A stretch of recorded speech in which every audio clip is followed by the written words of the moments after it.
கங்கை கரை அதிபன் பண்பில் உயர்ந்த குகன் அன்பால் ராமபிரான் நண்பனாகினான். கங்கை கரை அதிபன் பண்பில் உயர்ந்த குகன் அன்பால் ராமபிரான் நண்பனாகினான். பஞ்சவடி செல்லும் பாதையை காட்டினான், பஞ்சவடி செல்லும் பாதையை காட்டினான். அஞ்சனவண்ணன் அங்கு சென்று தங்கினான், அஞ்சனவண்ணன் அங்கு சென்று தங்கினான். ராவணனின் தங்கை கொடியவள் சூர்பனகை ராமபிரான் மீது மையல் கொண்டாள். ராவணனின் தங்கை கொடியவள் சூர்பனகை ராமபிரான் மீது மையல் கொண்டாள்.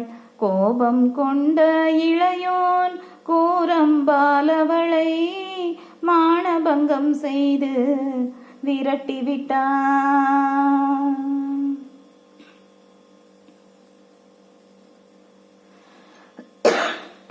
தங்கையின் போதனையால் தசகண்ட ராவணன் ஜானகி தேவியை சிறையெடுத்தான். நெஞ்சம் கனலாகி கண்கள் குளமாகி தம்பியுடன் தேவியை தேடிச் சென்றான், ராமன் தேடிச் சென்றான். வழியிலே ஜடாயுவால் விபரமெல்லாம் அறிந்தான். வாயுமைந்தன் ஹனுமானின் நட்பை கொண்டான். ஆழியை தாண்டியே இலங்கை சென்ற ஹனுமான் அன்னையை அசோகவனத்தில் கண்டான்.